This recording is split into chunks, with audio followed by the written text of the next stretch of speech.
From Canadian Food Focus, this is Ask a Farmer. I'm your host, Clinton Monchuk, a Saskatchewan farmer. In this podcast, we talk to food experts to answer your questions about your food.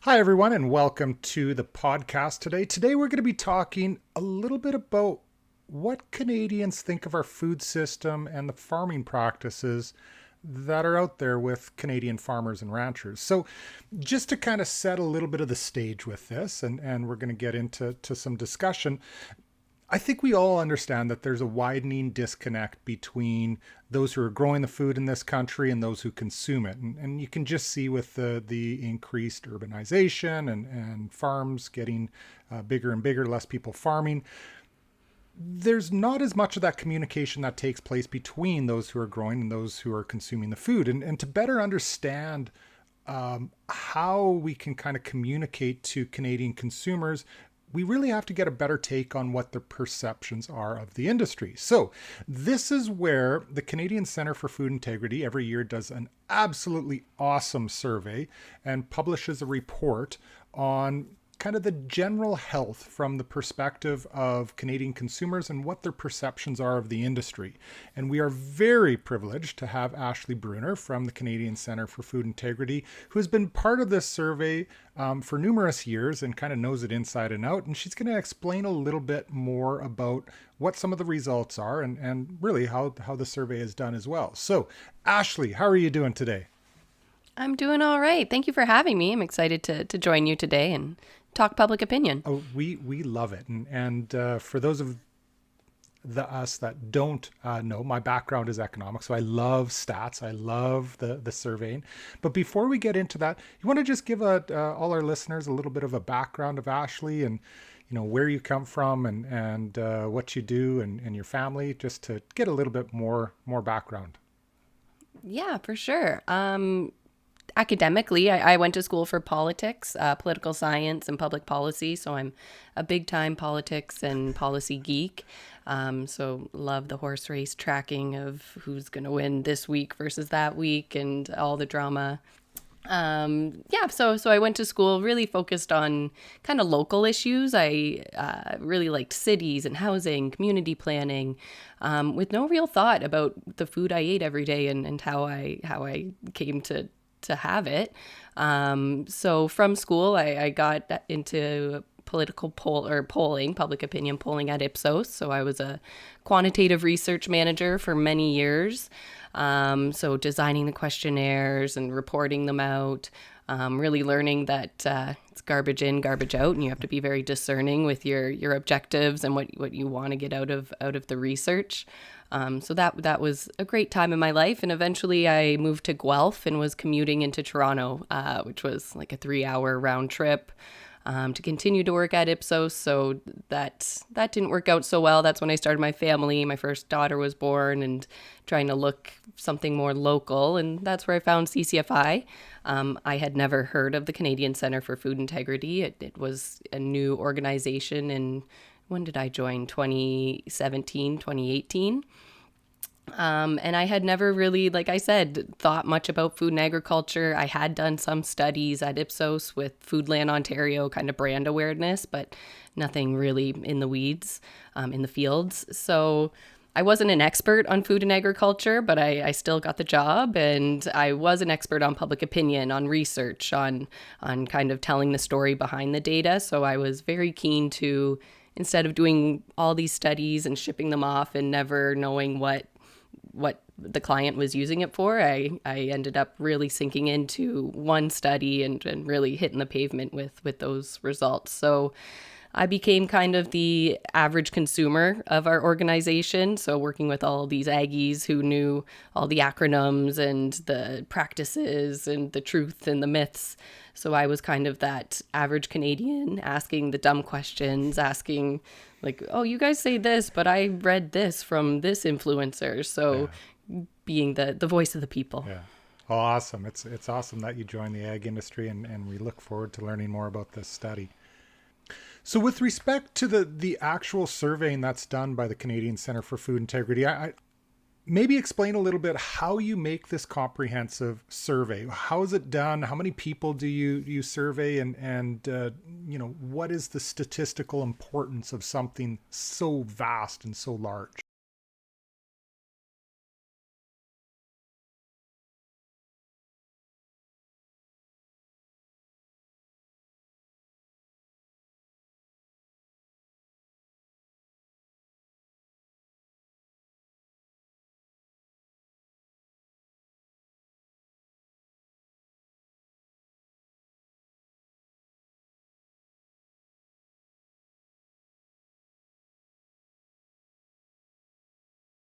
Year. It's a national, we've been doing online surveys. You can get a lot of people that way. And we sample close to 3,000 Canadians, with the goal being the margin of error. Forgive my technical talk, essentially how reliable our data is by having such a large sample size. It really is reflective if you were to go out and talk to every single Canadian and kind of track it that way. So having that big base size means, I think, that our research and the results are more reliable and almost as close to the truth as you can get in terms of survey research. So that's kind of who we talk to. It's representative of the Canadian population across the country, across every province. We don't lump together the prairies or the Atlantic regions. It's by province as well. And then the objectives are kind of twofold. The first one is tracking changes over time. And we compare them to other issues. So anyone can run a study and say Canadians are worried about the cost of food, but what our research does is show you whether that concern has changed compared to past years and how it compares to other issues as well. It's not just a food and ag survey, but we ask about concern about housing, concern about inflation, so we can really kind of tell the full picture of food and ag and where it compares to other topics. So that's kind of the big benefit of our tracking research and fielding those questions over the years. And then the second purpose of our research is to kind of really dig into things as they pop up. So we can really look at what's up and coming. So things like COVID, food labeling, food safety, transparency. If you can think of it, we probably have a data point about it. It's kind of a revolving door of what are the key issues this year, and do we have questions that we've asked in the past that we can bring in, or do we need to start looking or thinking about some different questions, different topics? All that to say, our survey is a very limited resource. It's like 20 minutes long. You can't have people answering questions for hours, even though I would like them to. So we're very intentional with what we field every year. We use member feedback to figure out what are the key issues for our members. And we work with a really great volunteer external research advisory committee. So it's a really good cross-section of academics and industry professionals who kind of give that black and white advice on what to field and how. So what's the general take for this year? So do consumers, do they feel we're going, is agriculture proud, happy, positive? What's kind of the general overview take? This year, we're surprisingly consistent, surprisingly unchanged, which is not so typical in a tracking survey. So usually you see kind of some movement, some variation year over year. But on some of our kind of the key questions, trust in the different stakeholders, direction of the food system, things are kind of pretty consistent compared to last year. Not much has changed. We did see some big spikes in support throughout COVID. So a lot of rallying behind the food system and the suppliers in that way. Things kind of trickled down after that, and now we're seeing a bit of a leveling off. Overall, we do see that people are more positive than negative, so there's more people who feel positively than kind of the naysayers. But the bulk of Canadians, not a majority, maybe about 4 in 10 Canadians, don't actually have strong opinions about our food system. I know we do; we're passionate. Yeah. But kind of, if you pick anyone off the street, most people are kind of checked out on the details of it all. So you made the comment that back during COVID there was a stronger level of support, and hopefully you can remember some of the data from back in 2016 where it kind of waned. It was pretty low, and then you saw this build up into 2020. Why do you think so what were some of the reasons why it was more positive during COVID than where we're at right now? It just seems like it almost this wave of perception that's gone, started maybe down, went up, now down a little bit. But like you said, the majority of people are in that middle. But why is it that way? Like, what are the factors that affect it? COVID, I mean, unprecedented times, Right. to say the least. And it was the first time, at least within my lifetime, where you are thinking about the food supply and how things come and go into our country, into our grocery stores, not just food, but other consumer goods, toilet paper, that whole crisis. So it was really the first time for many of us that we were kind of faced with scarcity. But not when it came to the workers who are continuing to provide the food, the checkout people from the farmers to the retailers that had to continue, and we continued to have the food that we needed. So I think for the first time for many, we did realize what kind of a delicate system it can be, and yet incredibly resilient when faced with.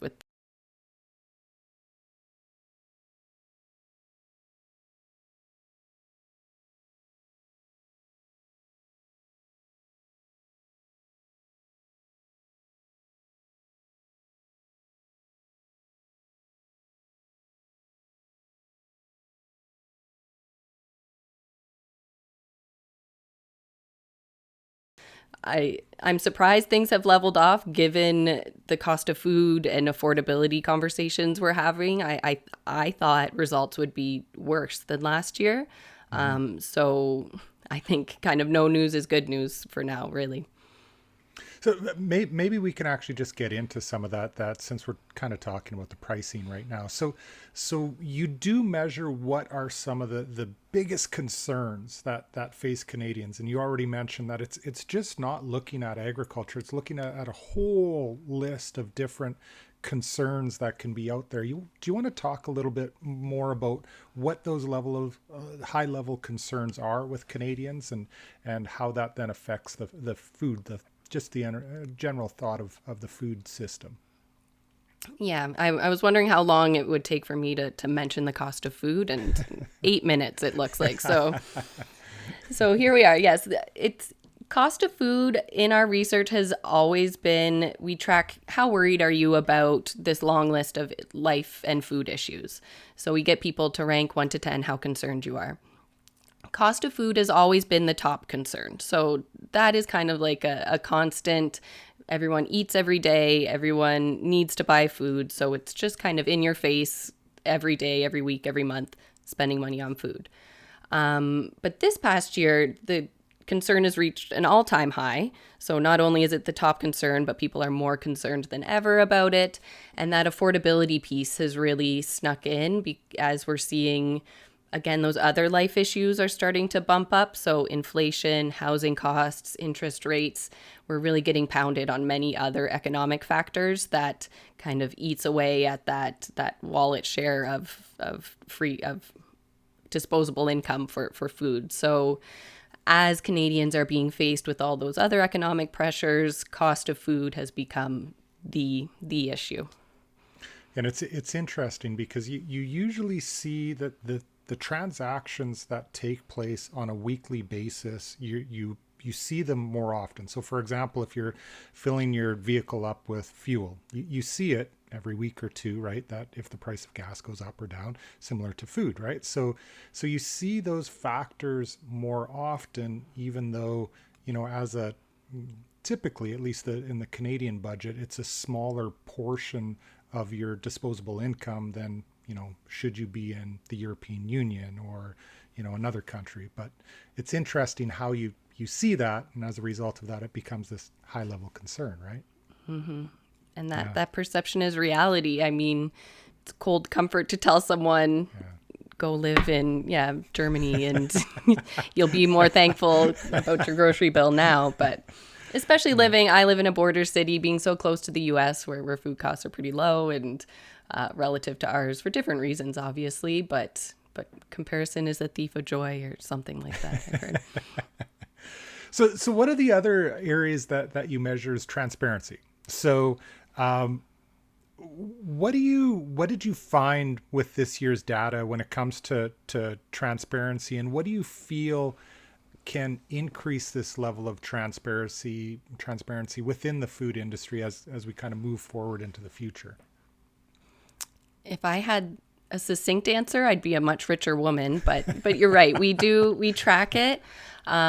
Like public trust, it's kind of this hard to define, hard to achieve, hard to measure and prove that you're doing well kind of concept, but critical to the success, to the growth of the industry. So when we ask Canadians to rank or rate how transparent they think different food system stakeholders are, they mirror trust, essentially. So we see farmers are most trusted. They're also seen as being most transparent. So there is kind of a link. If you're viewed as being transparent, you'll also be trusted. But when we look at, we last asked these ratings 5 years ago, and they have all significantly decreased. So we are seeing a softening in the perception of how transparent people think across the board everyone's being. It's not just the grocery stores, it's not just the farmers, but everyone. So it's a rallying cry to us all to really work on effective transparency, useful transparency. There is so much information out there, and it's just finding the right eyeballs and audience for it. There's just so much information out there, and it's hard for people to know what to trust. So some people trust farmers, some trust governments, others trust like a man yelling at them from Costco about the dangers of granola bars, and they think that guy knows a lot about what's safe to eat. Those granola bars are really good, though. Truly, give me all the oils and fats, and I mean, my kids survive off of Cheetos, so I'd be lucky if they ate one of those granola bars. But one thing I think we could do better is kind of telling the whole story of continuous improvement. I think that we really can't shy away from acknowledging that we have learned and adapted along the way. Environmental issues, crop protection, animal welfare, like these are all areas where people have questions.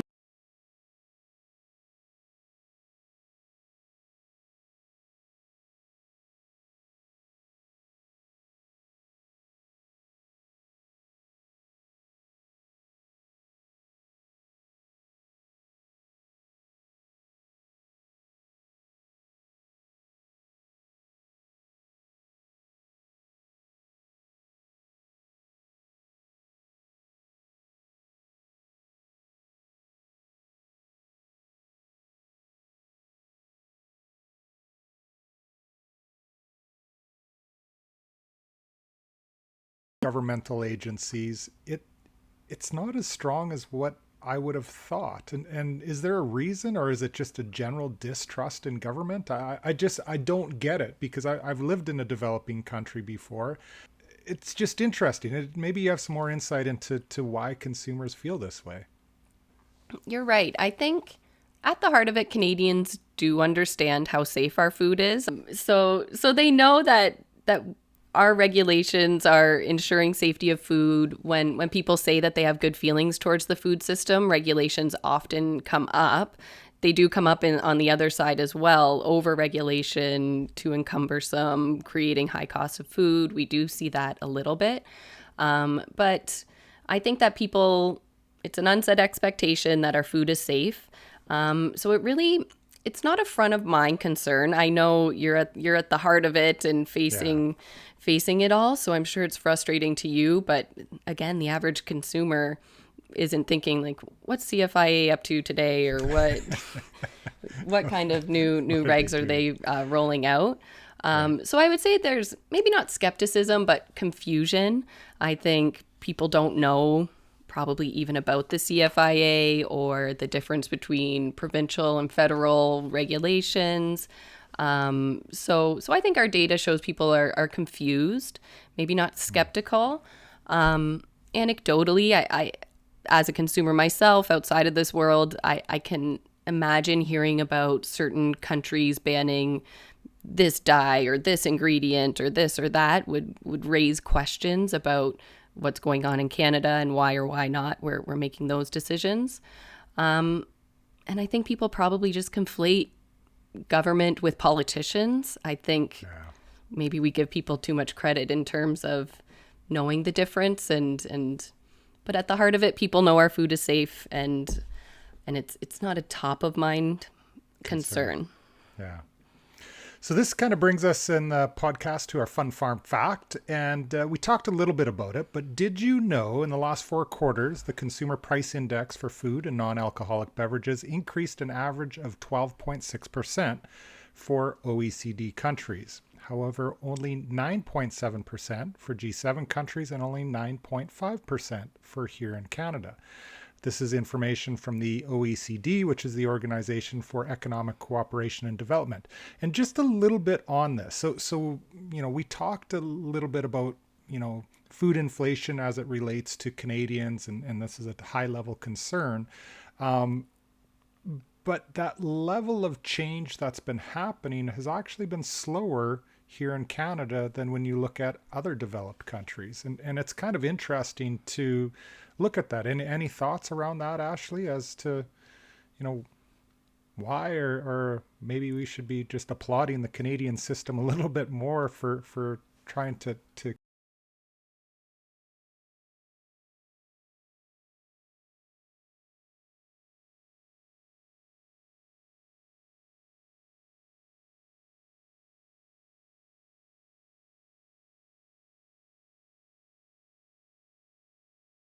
I think we need to be a bit more proud and happy to remind people that we're doing a pretty good job relative to yeah, other countries. And it's not just us saying it, but people with lots of acronyms and yeah. letters after their names. So So Ashley, you kind of touched a little bit on the trust factor, but why is it that farmers and ranchers continue to be the number one trusted source when it comes to food and food production related information?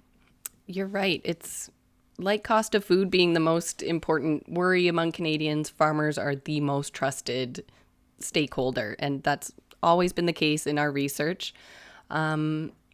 We haven't asked specifically why, but when I kind of look at some of the other reads and some of the other things we've asked in the past, I think what it is that farmers and ranchers, I mean, you're the front line to food production.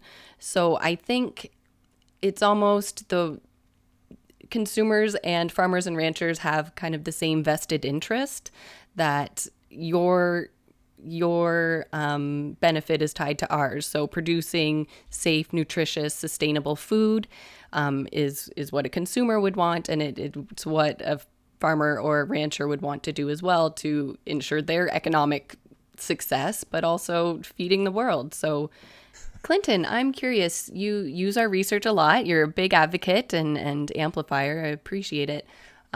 So when I'm not in the room presenting it, how is it received? Are people have questions? Anything pop out? I'm just curious about your experience. Yeah, and it's interesting because a lot of times when I talk to different people, whether it's at a consumer function or some of the influencer tours that we have or the lectures that I do on campus, I do find that there almost is a little bit of an aha moment when I speak to them. Like at the end of the day, I want to make sure that I produce the best food possible for consumers, right? Like it's in my best interest. If I do not, they don't buy it, right? Like that's the kicker. So if they don't buy it, I can't sell it. I don't make the money. Then my farm goes bankrupt. It's a bad scenario down that path. So it's in my best interest to make sure that I produce, high quality food. And if not, I'm not going to be in business. And you can see that then feeds into that longevity factor, right? So, I like to always say I'm the fourth generation of Canadian farmers, and we don't have numerous generations of farmers by people trying to pull a fast one. It doesn't happen, right? We do it because we love it and we want to make sure we have the ability to produce food, high quality food. So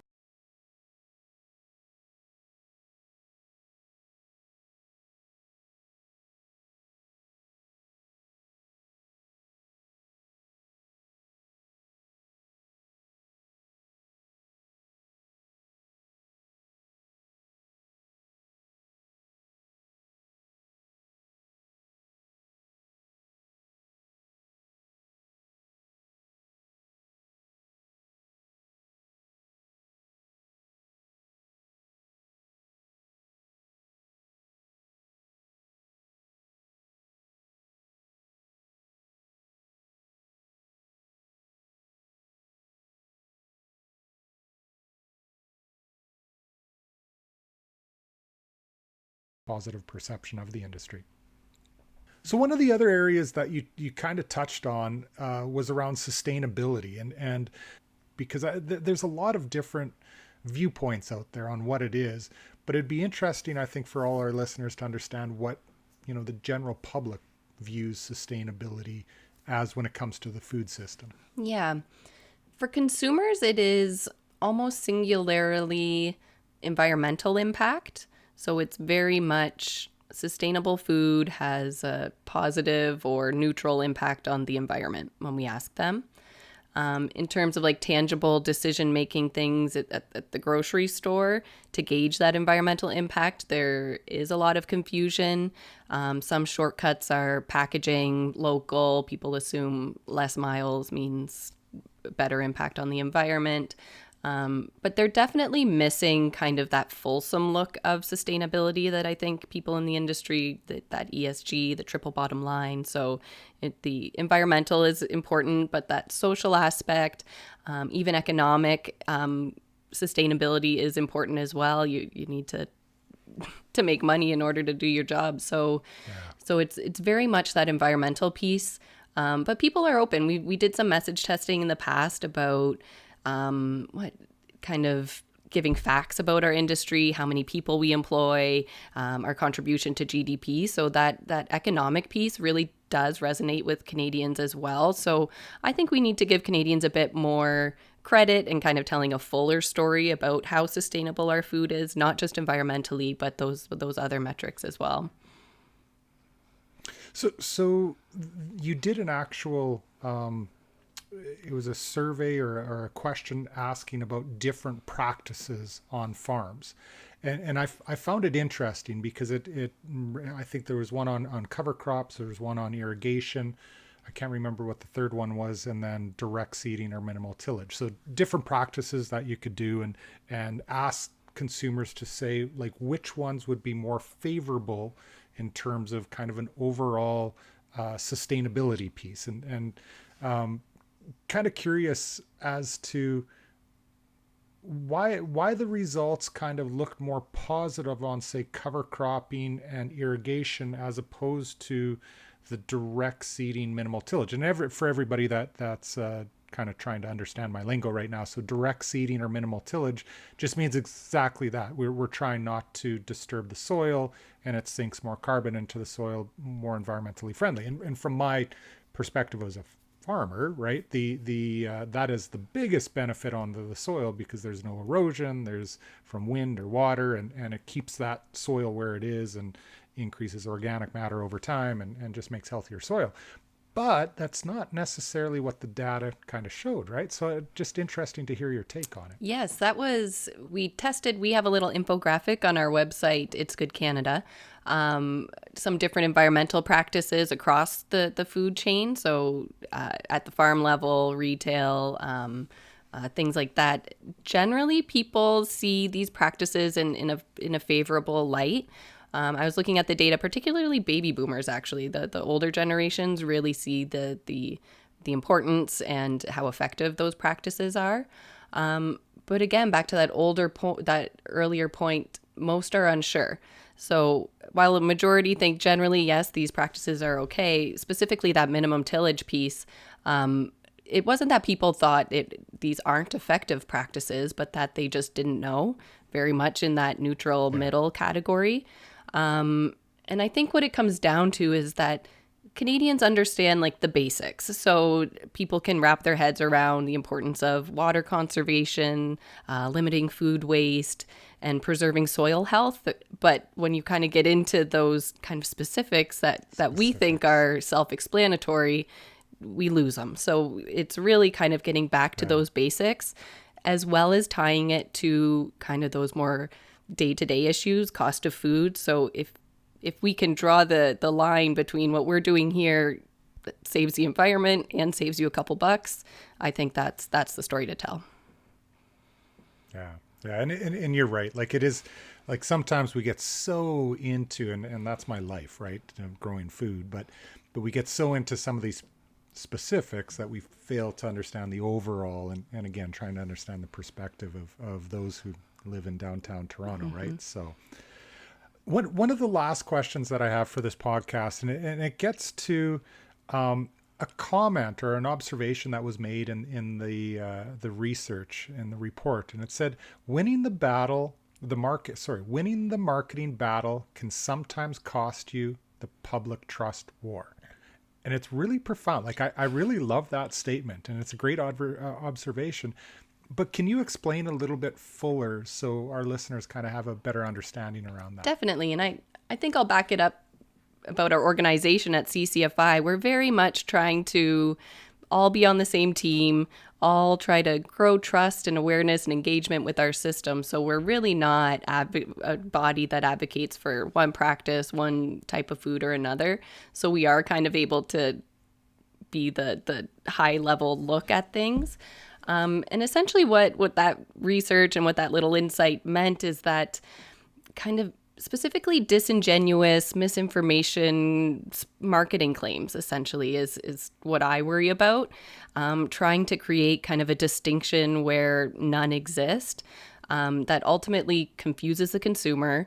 It erodes trust in the food system. And it's just poor form. It might help you sell a couple extra packages of whatever it is you're selling. I don't want to pit one brand or sector against each other, but I think to kind of all those free from claims, I mean, I'm a mom now, I'm kind of right in that demographic. So you're thinking, oh my goodness, if I buy this lunch meat, that's a buck cheaper. Is my kid going to end up with like a third ear because they've eaten this, as opposed to something that's free from something I don't even know what it is or does? So it really is that fear-based marketing that I think we need to get away from. We need to kind of sing from the same songbook that, like all X, Y, and Z food in Canada, it's free from this or that, instead of, it's that fear-based marketing tactics that doesn't sit well for me and I think is harmful overall. So good marketing, I guess, but bad public trust. Yeah. And I see that a lot too. And at the end of the day, I always like to say, hey, we're all growing food here. Let's work together. Let's build the trust of the industry. Everybody's got to eat, right? So at the end of the day, I think this is one of the things that we can all be proud of, Canadians, that we're doing this together. We have numerous different forms of production, numerous different choices. I just think of, now you look at the grocery stores here in Canada and you have numerous different choices. So I just feel if we can kind of go together forward, it makes everything better and just prouder to be a Canadian with this industry that we're in. So thank you very much, Ashley, for being a part of the podcast today.